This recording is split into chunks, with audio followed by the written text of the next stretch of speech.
Today, I want to talk about the future of the Gnome desktop as we're getting some insight as to what is going to be happening over the next year. We're also going to be getting into where some of the funding is going to come from for some of these developments, as a lot of us use the Gnome desktop. Whether we like it or not, a lot of the big distributions have it as their default desktop. So it's interesting to see what the future looks like for not only the fact that we may or may not end up using it, but it does also shape what other desktops end up doing. This post here was recently posted from Gnome in a developmental blog, specifically outlining Gnome Shell and Mutter, in which the design team actually lays out a few Gnome Shell improvements. So again, this is mainly Gnome Shell focused, but nonetheless, let's take a look. As this one's labeled Gnome Shell Design Dreams, the Gnome Shell user interface has mostly seen minor refinements and quality of life updates in recent cycles. But on the design side, we've explored a lot of long-term things we'd like to do. Some of these we have relatively complete plans for, others are more vague ideas that need more research and prototyping.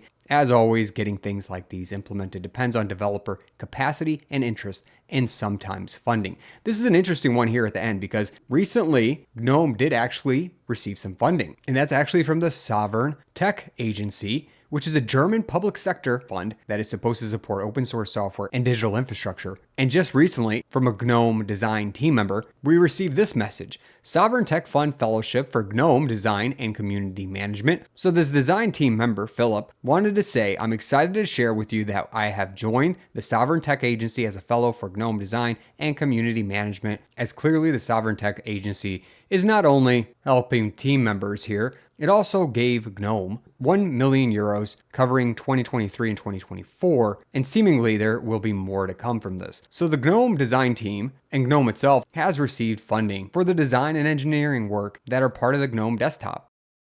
So I think these dreams are going to become more of a reality as we get to see some of the things that we're going to benefit the most from in the shell, one of them being search.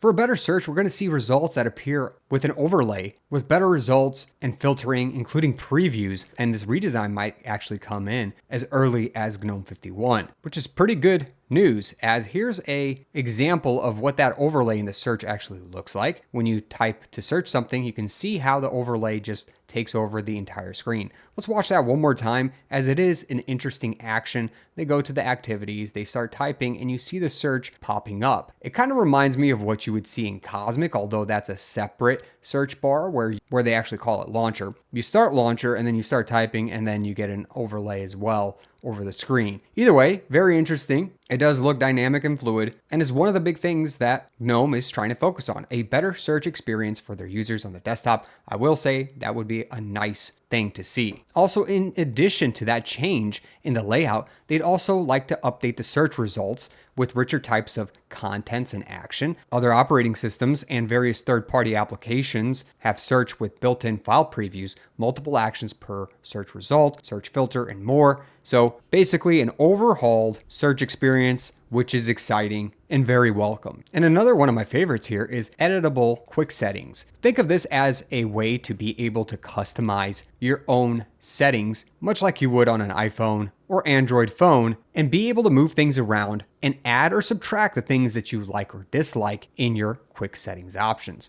Whereas it looks like right now you have fixed settings, including things like audio level, brightness, microphone, etc. And then you also have whether or not you want to turn on dark mode, Bluetooth, Wi-Fi, so on and so forth. They would change that to make it custom. Notice over here, we have the little minus buttons, which means you can actually get rid of that widget. You can also move it around, and you can even do that with certain things down in the, well, what they call the connectivity pane under quick settings, and move those around or actually add or subtract ones as you see fit. This is really cool. Users could now add or remove toggles on their own. I'll call them little widgets as well, or just anything to do with settings. There's a lot of things I don't use that would be on the left-hand side right now that don't need to show up. For example, the keyboard backlighting. Forget it, I don't need it. The do not disturb, I don't usually use. Airplane mode makes no sense for me, but other things like the night light, power mode, Bluetooth, and Wi-Fi, I'd love to have all the time. Anyways, this is a very exciting one, and I love to see this in the future of GNOME. And if you're excited for a better Linux future, then check out starlabs.systems/discount/savvy5,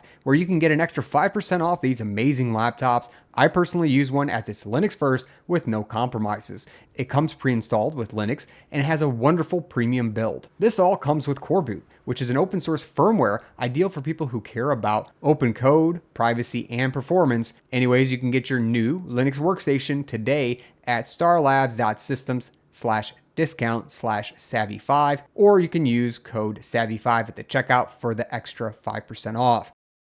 And getting back into things, we'll also see a simplified calendar popover. What does this look like? So since we have notifications, there's a potential to actually move notifications out of the calendar and into the quick settings that we just previewed. And notifications that once were in the calendar popover could now be focused more on events from the calendar, including times, things like appointments, meetings, what have you, events would pop up. It'd tell you the current temperature and a preview of the forecast, leaving it to be much more centered around the actual calendar and notifications in the calendar, with its primary focus being events, time, and weather. I do like this simple redesign. We'll see how it pans out, but it is one of the things the GNOME team seems to be working up over the next year. The nice part of this as well is this move would also group the most frequently accessed system status items, notifications, and quick settings into a single location rather than having them spread across two separate ones. So all that means is instead of seeing events or notifications inside of things like the calendar app, we would now see it outside, and we can actually expand our notifications below, which would give us this view right here. Very good. Definitely like how they're condensing things and moving them where they seem to logically fit. Anyways, let's keep moving on. As the drag and drop window organization is getting an overhaul as well. In this mock-up, what we can see is dragging windows around could potentially shrink workspaces into large drop targets. This would make it easier to actually move windows around from different workspaces, which would be kind of nice. This is indicating that there's a new workspace being created as you're actually dragging and dropping in a window from one of the other workspaces. I like this. I've always liked how much space they actually give the workspaces when it comes to GNOME and their desktop environment. Some desktop environments struggle with that a little bit. They don't really give you an overview or a good overview of all the different workspaces you're currently working on. I think GNOME does a good job of this. And the fact that they're going to allow us to drag and drop with the next really cool thing, well, I'm all for better window organization and movement with the new dragging features. This one's kind of a big one, Mosaic and Tiling. So we actually got a video for this. As said in the paragraph here, a while back we designed a concept called Mosaic, which auto sizes or resizes windows to fit new windows, negotiating space between different windows, optimal sizes. So what exactly does that look like? Well, here we go. Let's check it out. So what you're going to see here is Windows would automatically resize different windows depending on what is already open. That gives the effect that things are happening on the screen dynamically, using more or less space up of the screen as things seem fit. It's better for organization. I do like this idea. I'm not sure if I like the fact that this is automatically happening. Maybe if I could define some rules for how much space or where things occur, that would be a little bit of a better setup. I don't know if I like the fact that, you're just going to have windows popping up and dynamically choosing where they want to kind of show up on the screen or if they move around. Not sure how well this feature will work, but it is interesting as it would reduce manual window management. So maybe for those users who want cleanup or something that automatically works through the window sizing, this would be a nice feature. Another focus on Windows is window switching with Super Tab or Alt Tab, as they wanted to better this shortcut so that recent windows might appear individually while older windows remain grouped by application. This allows for the ability to switch the last few windows quickly, regardless of what apps they belong to. And the hypothesis is here that there are two separate types of use cases for this UI: quickly switching to one of the most recent windows and switching to any arbitrary window easily with the keyboard. If this is the case, perhaps these could both be better addressed by mixing separate windows for the most recent few windows and grouping for all the older windows. And this is the high-level concept here. You see that you have single windows as well as multiple grouped windows together. And it might look a little confusing here, but really all this is saying is the ones that are individually shown are just your most recently used windows. Those are the ones you probably want to get back to or go through the quickest. Older windows would be in the collapsed or grouped location, the ones that you haven't recently used that you may need to dig into later, and GNOME really wants to test whether or not this type of behavior would actually be better than having a ton of separate items. For example, here you would have at least 8 different windows, which a normal switcher would go between those 8. Instead here, it narrows them down based on your recent activity. Again, not sure how I'm going to feel about this one necessarily, but it's an interesting concept, something I'd have to try before I can comment on. Nonetheless, another cool development.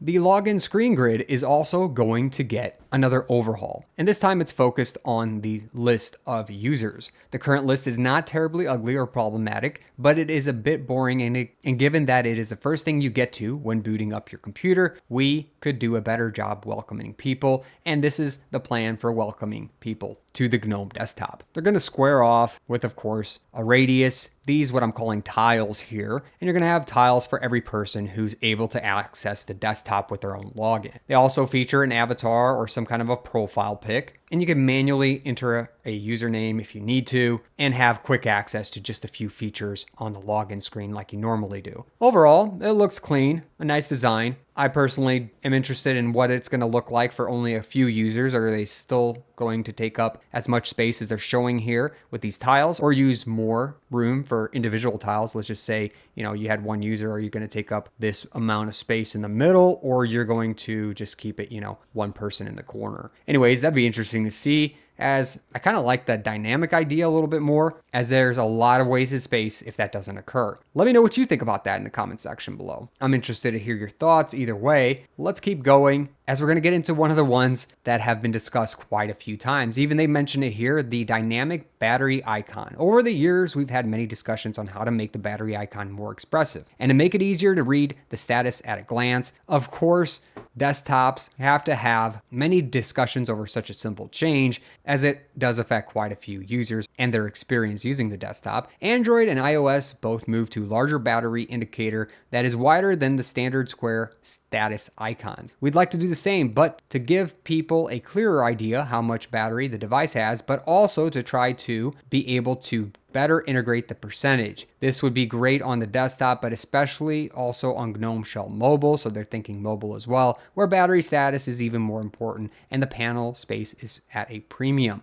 So you can see the mock-ups here, which just indicates a little bit, a healthy battery charge, for example, that's actually getting charged. This is some midway, you're getting low, and then you're dangerously low would be the differences here. No percentages on this one, as it's saving space. Now, one thing I do want to say is we actually have mockups for all of this available on their GitLab page, and I'm going to post a link in the description below so you can check out these for yourself if you're excited to see some of these changes and get a little bit more information on what exactly new concepts versus old concepts will look like. Anyways, here's the battery status, for example, as they're working through things, including things like what a critical low battery would look like, very low, low, discharging, charging, so on and so forth. You also have different indicators like the OSD power indicators, giving you different levels or critical levels with percentages, including low battery, battery almost empty, device will power off soon, and a larger, more dynamic indicator just for the battery. Definitely check out the mock-ups if you're interested. As we get towards the end of the features for the shell, the transparent panel, longly awaited but subtle change. When the wallpaper is low contrast in a single color, just don't show the panel background and let the wallpaper shine through entirely. It's a small thing, but with the right wallpaper, it's delightful. And what they're showing here is, instead of always having a panel up top, you would have like something here that actually contains all the panel items like the icons, the time, and the little indicators that they have. Well, no more is that. Instead, you would have transparency up here where you would be able to see your wallpaper in its entirety. I really like this idea. The less place taken up by GNOME means the more that I can focus on the things that I have customized and set up for my desktop. So I really like the idea here of that transparent panel for the top. We'll see what they end up doing for the bottom as well. I haven't seen any mention of the dock. That'd be interesting too, to have something transparent down there. Anyways, that's what the future of the GNOME shell is kind of looking like. As the design team here puts a caveat out, we can only propose ideas and work with developers to make them happen. If you're interested in helping with the implementation, we'd be happy to point you into the right maintainers to talk to and iterate on concepts together. In some cases, we definitely also need to do more user research, so any help with that would also be very welcome. And if you want to interact with GNOME and the GNOME design team, you can actually feel free to contact and reach out on their Matrix channel at #GNOME Design. So overall, we see small changes. They're not trying to completely reinvent the desktop, but they are finally focusing on things that people have consistently asked about and there have been discussions about, as it seems like they're just trying to make things a little smarter and clean up a few things like the notifications, the transparency so you can see the wallpaper a little better, and just a better search experience. Now, much of this is still a vision for design. Again, they need developers in order to actually implement these things, but they are spending a lot of time focusing on this. And this is a little bit of the future or what's to come, perhaps over the next year when it comes to GNOME from the design side. What do you think about the design? Are there features that you like, dislike? Let me know in the comment section below. You made it to the end of the video, so don't forget to subscribe below and smash that like button for more videos like this. Thanks for watching to the end. You're a true fan. I'll catch you in another one. Thanks for watching. Linux can be hard to understand, but I take the most commonly used terms, commands, and subjects in Linux and I break them down into simple to read documents, including Linux terms, flashcards, a checklist, a cheat sheet, and a mind map. And if you're ready to level up your Linux experience and knowledge, go to SavvyNik.com now and get access to these sheets.